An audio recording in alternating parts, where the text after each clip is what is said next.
Hello বন্ধুরা, welcome back to my family. তো আজকে তোমাদের দেখাবো যে অবশিষ্ট ভাত দিয়ে তোমরা একটা সুন্দর রেসিপি কিভাবে করবে। তো আমি আজ এই আমার অবশিষ্ট ভাত দিয়ে একটা সুন্দর রেসিপি তোমাদের সাথে শেয়ার করছি। আর এই জন্য নিয়ে নিয়েছি পেঁয়াজ কুচি, রসুন কুচি, 2টা টমেটো কুচি, কাঁচামরিচ, আলু কুচি, ধনেপাতা আর একটি ডিম। তো এখন এগুলো দিয়ে তোমাদের সাথে সুন্দর রেসিপিটি কিভাবে তৈরি করব দেখাচ্ছি। তো প্রথমে কড়াইতে নিয়ে নিচ্ছি 3টা শুকনো মরিচ, আর এই মরিচ 3টাকে ভালো করে ভেজে নেব এবং আলাদাভাবে রেখে দিয়েছি, পরে এটাকে মিক্সড করব। তো এখন আমি দিয়ে দেব কড়াইতে সেই কেটে রাখা পেঁয়াজ কুচি আর রসুন কুচিগুলো।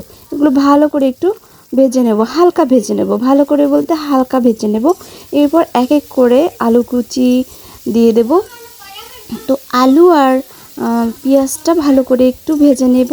ভেজে নেওয়ার পরে এর মধ্যে দিয়ে দেব টমেটোগুলো আর দিয়ে দেব মশলা, যে মশলা লাগবে তাই সেই মশলাগুলো দিয়ে দেব। তো মোটামুটি ভাজা হয়ে গেছে, একটু হালকা ভাজা হয়ে গেছে। এখন কালারটা করার জন্য হলুদ আর মরিচের গুঁড়ো সামান্য পরিমাণ দিব। এটা শুধু কালার বাড়ানোর জন্য, না হলে এটা স্কিপ করতেও পারো, কারণ এখানে শুধু কাঁচামরিচ দিলেই এই ভাতটা খুবই টেস্ট হয়। তো তারপরও আমি একটু কালার বাড়ানোর জন্য দিয়ে দিলাম হলুদ আর মরিচ গুঁড়ো। তো এখন এটাকে যখন ভালো ভালো ভাজা হয়ে যাবে, একটু সিদ্ধ হয়ে আসবে, তখন এর মধ্যে দিয়ে দেবো আমি কেটে রাখা কাঁচামরিচ আর টমেটো। এখন আবার ভালো করে ভেজে নিচ্ছি।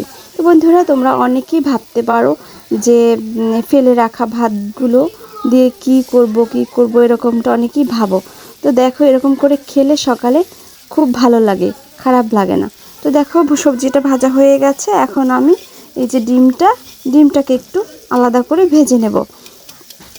নাড়িয়ে চাড়িয়ে যত সময় এটা ভাজা না হয় তত সময় একটু ভালো করে নাড়াতে হবে অনবরত, নাহলে নিচে লেগে যাবে। আর যখন এটা ভাজা ভাজা হয়ে যাবে তখন দেখো এমনিতেই ছেড়ে যাবে কড়াই থেকে, আর লেগে থাকবে না। দেখো কত সুন্দর করে ঝুড়া ঝুড়ো হয়ে গেছে ডিমটা। তো এখন সবজির সাথে মিশিয়ে দিলাম ঝুড়ো ডিমটাকে। তো এখন দিয়ে দিচ্ছি আমার ভাতগুলো। তো দেখো ঝরঝরা ভাত, শীতের ভাত তো তাই নষ্ট হয়নি, তো ভাতগুলো একদম ফ্রেশ। তো ভাতগুলো এখন দিয়ে এগুলো মিক্সড করে ভালো করে ভেজে নেব একটু সময়। আর এটাকে একটু আরও স্বাদ করার জন্য আমি এখানে দিয়ে দিয়েছি লবণ, আর দিয়ে দেব সামান্য পরিমাণে ঘি। তো তোমরা ঘিটা না দিলেও পারো, কারণ এটা এমনিতেই টেস্ট হয় খেতে অনেক। শীতের সকালে আমি এটা প্রায়ই করে থাকি, আমার খেতে বেশ ভালোই লাগে। তো তোমাদের অবশ্যই ভালো লাগবে। আর দেখো হয়ে আসার পরে দিয়ে দিয়েছি শুকনো মরিচ আর ধনেপাতা। আর এই শুকনো মরিচ দেওয়ার আগে আমি আমার মেয়ের জন্য তুলে রেখেছিলাম, কারণ ঝাল বেশি খেতে পারে না। দেখো হয়ে গেল, রেডি হয়ে গেল আমার ভাতের রেসিপিটা। তো পরিবেশন করলাম, এটা আমার বরের জন্য করেছি, তো বরকে দিয়ে দিব। হ্যালো বন্ধুরা, তোমাদের কেমন লেগেছে আমার এই রেসিপিটা অবশ্যই জানাবে, ভালো লাগলে লাইক করবে।